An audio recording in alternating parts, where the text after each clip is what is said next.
सर्वेभ्यो नमांसि। रसगंगाधरव्याख्यानमालायाः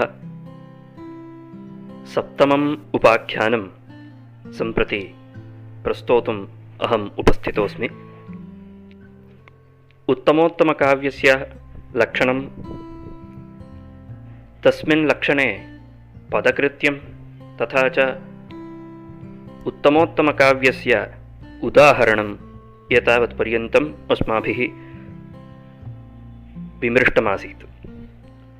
तत्र शयिता सविधेऽप्यनीश्वरा सफलीकर्तुमहो मनोरथान् दयिता दयिताननाम्बुजं दरमीलन्नयना निरीक्षते इति उत्तमोत्तमकाव्यस्य उदाहरणे तावत्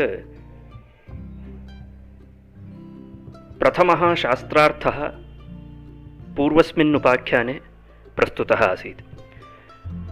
तत्र शास्त्रार्थस्य विषयः आसीत् यत् अस्मिन् पद्ये रतिः अभिव्यज्यते इति यत् पण्डितराजेन कथ्यते तन्मास्तु, रतेः अभिव्यञ्जने पद्येऽस्मिन् रसध्वनिः भवति इति निर्णयः स्यात्।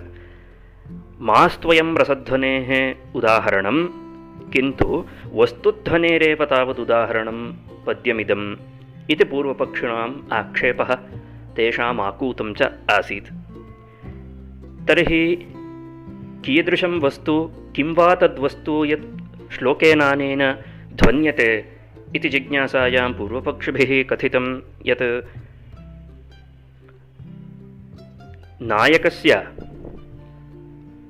मुखकमलं चुम्बेयम् इति नायिकानिष्ठा नायकमुखचुम्बनेच्छा एव अत्र वस्तु इति तैः प्रतिपादितं।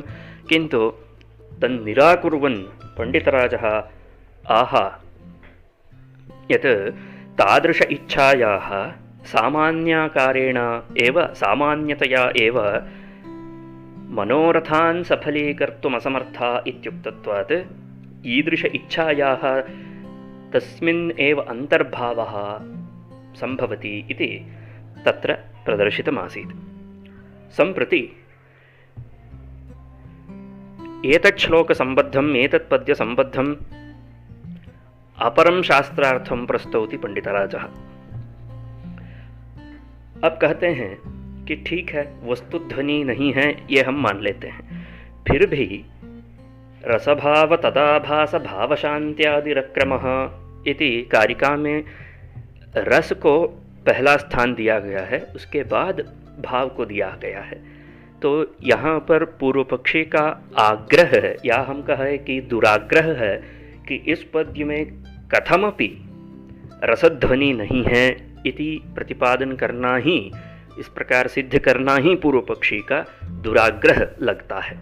तो इसी दुराग्रह से पूर्व पक्षी का कथन है कि त्रपायाः व्यङ्ग्यत्वमस्तु इति पूर्वपक्षिणाम् अभिप्रायः। अस्य शास्त्रार्थस्य मूलं विद्यते त्रपायाः। त्रपा नाम एकः भावः, व्यभिचारिभावेष्वन्यतमः त्रपाख्यः भावः। सः भावः एव पद्यादस्मात् अभिव्यज्यते, न तु रतिः अभिव्यज्यते। यतोहि अत्र त्रपायाः अभिव्यञ्जनं भवति, तस्मात् भावध्वनि उदाहरणं श्लोकमिदं, न तु रसध्वनेरुदाहरणं पद्यम् इति तेषाम् अभिप्रायः। ऐसे कह देने से ये होता है कि जो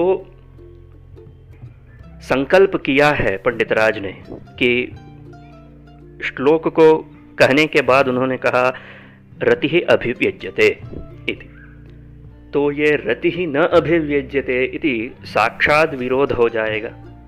अतः यहाँ पर पूर्व पक्षी स्थापित करना चाहते हैं कि रति का अभिव्यंजन नहीं हो रहा है, किंतु जो स्पष्टतया अभिव्यंजन हो रहा है वो है त्रपा, यानी लज्जा। कैसे? जैसे दरमीलन्नयना निरीक्षते इति श्लोकस्य चतुर्थं चरणं विद्यते। दयिता दयिताननाम्बुजं निरीक्षते। ठीक है, नायिका अपने नायक के मुख कमल को देखती है, ये तो ठीक है, किंतु कीदृशी नायिका? इति जिज्ञासायां तत्र कथितं दरमीलन्नयना सती निरीक्षते। ईषदेव स्वे नेत्रे निमील्य उन्मील्य सा पश्यति इति अभिप्रायः।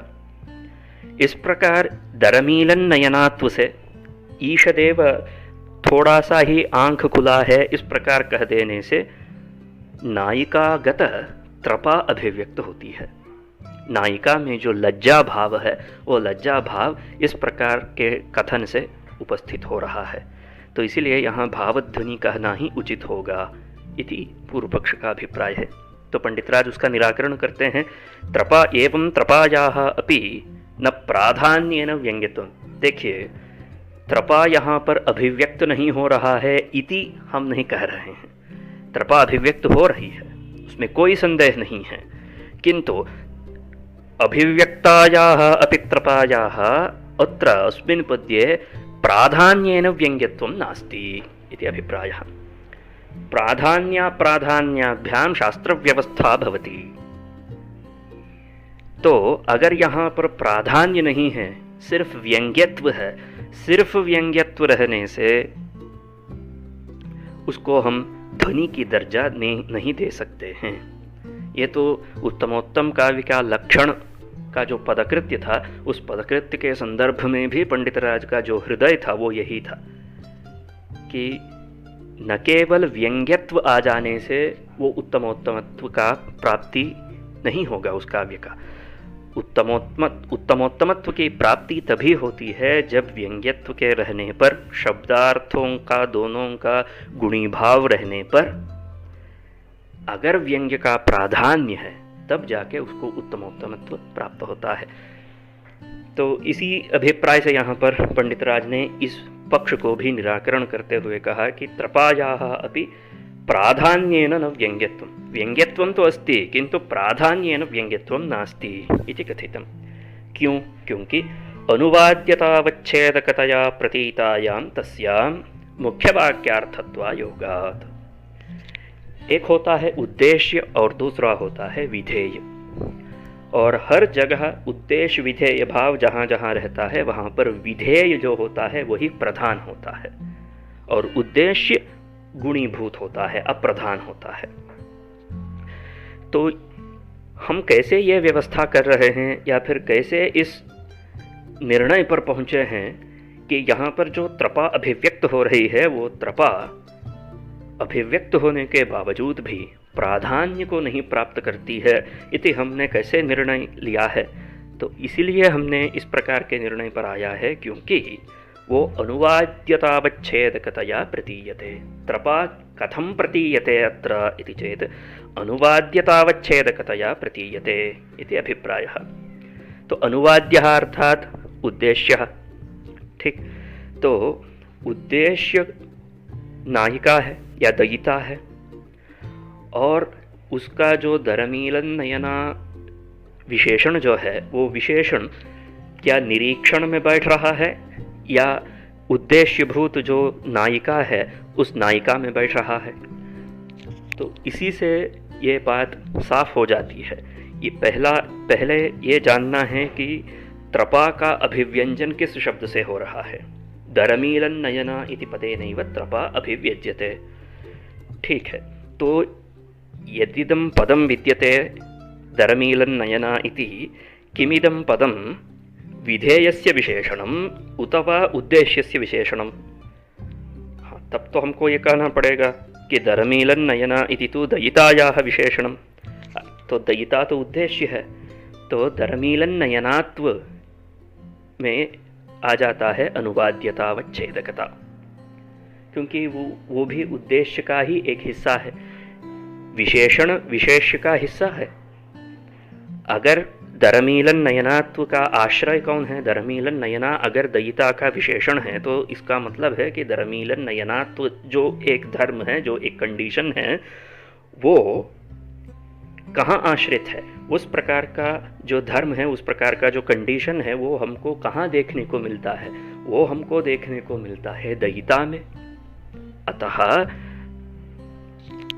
विशेषण उसी में रहता है, दयिता में ही ये विशेषण रहता है। तो इसीलिए अनुवाद्यता अवच्छेदक जो है, उद्देश्यता अवच्छेदक जो है, वो त्रपा में भी आ जाती है, क्योंकि दरमीलन नयना इति पद से हमको त्रपा की अभिव्यक्ति हो रही है और दरमीलन नयना उद्देश्य के कोटि में प्रविष्ट हो रही है। तस्मात् अनुवाद्यतावच्छेदकता कहाँ पर आ जाती है? त्रपा में आ जाती है। तस्मात् त्रपायाः न तस्यां प्रतीतायां तस्याम अर्थात त्रपायां मुख्यवाक्यार्थत्वा योगाद। इसलिए मुख्य वाक्य का अर्थ यानी रति के लिए, रति ही अत्र मुख्य वाक्यार्थः विद्यते, तस्मिन् मुख्य वाक्यार्थे त्रपायाः न प्रवेशः इति अभिप्रायः। त्रपा का प्रवेश वहाँ पर नहीं हो पाता है। तस्मात् अत्र प्राधान्येन त्रपायाः अभिव्यञ्जनाभावात् व्यञ्जनत्वे सत्यपि व्यङ्ग्यत्वे सत्यपि प्राधान्येन व्यङ्ग्यत्वाभावात् त्रपा अत्र भावध्वनि न इति अभिप्रायः। अच्छा ठीक है, तो पूर्व पक्षी ने फिर से आक्षेप उठाया, दरमीलन नयनात्व विशिष्ट निरीक्षणं विधेयमिति कथ्यताम्। ठीक है, आपने जो विषय बताया है वो हम मान लेते हैं, तो बात बस इतना है कि दरमीलन नयना इति पद से आपको दिक्कत है, अर्थात उसको उद्देश्य कोटि में आप ले जा रहे हैं। दयिता उद्देश्य है और निरीक्षण विधेय है, तो इस दरमीलन नयना को क्रिया विशेषण बना देते हैं। तो तब क्या होगा? क्रिया विशेषण बना देने से निरीक्षणम अत्र क्रिया और या क्रिया सा एव अत्र विधेयमपि विद्यते। तस्मात् दरमीलन नयना इत्यस्य यदि क्रिया विशेषणत्वं चेत् स्वीक्रियते तर्हि तब क्या बन जाएगा? ये दरमीलन नयना पहुंच जाएगा विधेय की कोटि में। अगर विधेय की कोटि में प्रविष्ट हो जाएगा तब तो प्राधान्य आ जाएगा, तब आपने जो कहा वो गलत साबित हो जाएगा। हमको बस इतना सिद्ध करना है कि त्रपा अत्र प्राधान्येन अभिव्यज्यते। यदि प्राधान्यम तर्हि भावध्वनि परकम श्लोकमिदम् इति भवति, न तो रसध्वनि परकम। इस प्रकार से संबंधेन उनको काटने के लिए, उनके मत को निराकरण करने के लिए पूर्व पक्षी ने ये तर्क अपनाया है। तो उसको भी पंडित राज मना करते हैं, कहते हैं दरमीलन नयनात्व विशिष्ट निरीक्षणं विधेयमिति अनुवाद्यतावच्छेदकत्वं तस्याः न इति न वाच्यम। तो इसलिए आपने जो कहा कि दरमीलन नयना से जो अभिव्यक्त हो रही है त्रपा, उसमें अनुवाद्यतावच्छेदक है इति आपका जो कथन है वो गलत है, क्योंकि हम तो दरमीलन नयना को क्रिया विशेषण बताते हुए दरमीलन नयनात्व विशिष्ट निरीक्षणम इति हम करेंगे, तो तब तो ये विधेय कोटि में पहुंच जाएगा। इति कहकर दरमीलन नयना में अथवा त्रपा में अनुवाद्यतावच्छेदकत्व नहीं है इति आप नहीं कह सकते हैं, क्योंकि एवमपि इस प्रकार अगर आप कहने लगेंगे तब नयनगत दरमीलनस्य तत्कार्यत्वेपि, जो नयन में, नेत्रों में रहने वाला जो दरमीलन है, ईशत बंद होना या ईशत खुलना जो है, ये तत्कार्यत्वेपि उसका कार्य रूप है त्रपा। तथापि दरमीलन नयनात्व विशिष्ट निरीक्षणस्य रतिमात्र कार्यत्वात्। यद्यपि हम ये कह सकते हैं कि नयननिष्ठ जो ईषद उन्मीलन रूप जो कार्य है, ईषद उन्मीलन जो रूप जो क्रिया है, उस क्रिया का कार्य रूप में त्रपा अभिव्यक्त हो रही है, वो तो ठीक है, बढ़िया है, किंतु इस प्रकार के दरमीलन नयनात्व विशिष्ट जो निरीक्षण है ना, उस निरीक्षण से रतिमात्र कार्यत्वात्, उससे तो सिर्फ रति ही अभिव्यक्त हो रही है और कोई दूसरा नहीं। अगर आप इसको सिर्फ यहीं तक सीमित कर देंगे और कहेंगे कि यहाँ पर सिर्फ जो त्रपा अभिव्यक्त हो रही है वहीं तक यहाँ विश्रांत हो जाएगा, ये पद्य यहीं पर विश्रांत हो जाएगा इति कथन करने से, ऐसे कह देने से होगा क्या? त्रपायाः एव मुख्यत्वेन व्यङ्ग्यत्वे स्वीकृते सति किं भवति? तदपि उक्तं पंडितराजेन निरीक्षणोक्तेः अनतिप्रयोजनकत्वापत्तेः। अगर यही अभिप्राय था त्रपा को ही अगर अभिव्यक्त करना कवि का उद्देश्य था या कवि का हृदय था, तब निरीक्षते इति क्रियापदस्य प्रयोगं किमर्थम अकरोत् पंडितराजः? अगर कवि ने निरीक्षते इति निरीक्षण कार्य का यहाँ विधान किया है, तो उस निरीक्षण कार्य है, जो कार्य होता है लोक में, वो वही काव्य में अनुभाव बन जाता है। तो वो अनुभाव तो सहकारी है ना, अनुभाव तो रति के यानी स्थायी भाव के अभिव्यक्ति में परिपोषक बनता है। तो निरीक्षण का विधान करना व्यर्थ हो जाएगा, बेकार हो जाएगा। अतः यहाँ पर यद्यपि त्रपा का किसी न किसी प्रकार से हम जबरदस्ती उसको विधेय कोटि में डालते हुए भी उसका अनुवाद्यतावच्छेदक को निराकरण कर सकते हैं, किंतु जो त्रपा का अनुभावत्व है उसको तो हम निराकरण नहीं कर सकते हैं, क्योंकि त्रपा तो व्यभिचारी भाव है, और वो त्रपा जो व्यभिचारी भाव है वो किससे हमको पता चल रहा है, किसके द्वारा पता चल रहा है? वो तो निरीक्षणादेह अनुभावस्य इति जो पहले कहा गया था, उस प्रकार के निरीक्षण से ही त्रपा का बोध हो रहा है हमें। अतः उसको तो हम निराकरण नहीं कर सकते हैं, क्योंकि निरीक्षणमेव अत्र विहितम। उस निरीक्षण का भी कुछ प्रयोजन होगा, और निरीक्षण का प्रयोजन है रति की अभिव्यंजना। रति की अभिव्यक्ति ही यहाँ पर निरीक्षण का प्रयोजन है। तस्मात् वाच्यवृत्त्या रतेः अनुभावे निरीक्षणे त्रपायाः अनुभावस्य दरमीलनस्य इव व्यंजनया तस्यां तस्याः अपि गुणीभाव प्रत्ययौचित्यात् इति कहा। तो अब इस शास्त्रार्थ को विराम देते हुए अंतिम में पंडितराज कहते हैं कि देखिए, रति का अनुभाव क्या है? निरीक्षण है। रति स्थायी भाव है, और उस स्थायी भाव के विचार में इस श्लोक में ये जो निरीक्षण बता रहे हैं हम कि निरीक्षते इति पदेन यत् निरीक्षण रूपं कार्यम् अस्माभिः ज्ञायते तत्तु अनुभावः। कस्य अनुभावः? रतेः स्थायी भावस्य अनुभावः। इत्थं रतेः अनुभावभूते निरीक्षणे, इस प्रकार जो निरीक्षण है उसमें त्रपायाः अनुभावः कहा दरमीलनम, और जो त्रपा रूप जो कार्य हमको पता चल रहा है वो किससे पता चल रहा है? वो पता चल रहा है दरमीलन से, अथवा त्रपा का जो अभिव्यक्ति हो रही है वो किससे हो रही है? दरमीलन नयना इति काचन क्रिया विद्यते, तया क्रियया त्रपा अत्र अभिव्यक्ता भवति। तो रतेः अनुभावे निरीक्षणे त्रपायाः अनुभावस्य दरमीलनस्य बोधः भवति। केन भावेन बोधः भवति इति चेत् प्रधानगुणभावेन बोधो भवति। बस इतना सा विषय है। जैसे रति के अनुभाव निरीक्षण में और त्रपा का अनुभाव जो दरमीलन है, रति भी अभिव्यक्त होती है, और रति की अभिव्यक्ति में अनुभाव निरीक्षण है, और त्रपा भी अभिव्यक्त होती है। तो त्रपा की अभिव्यक्ति में अनुभाव दरमीलन है।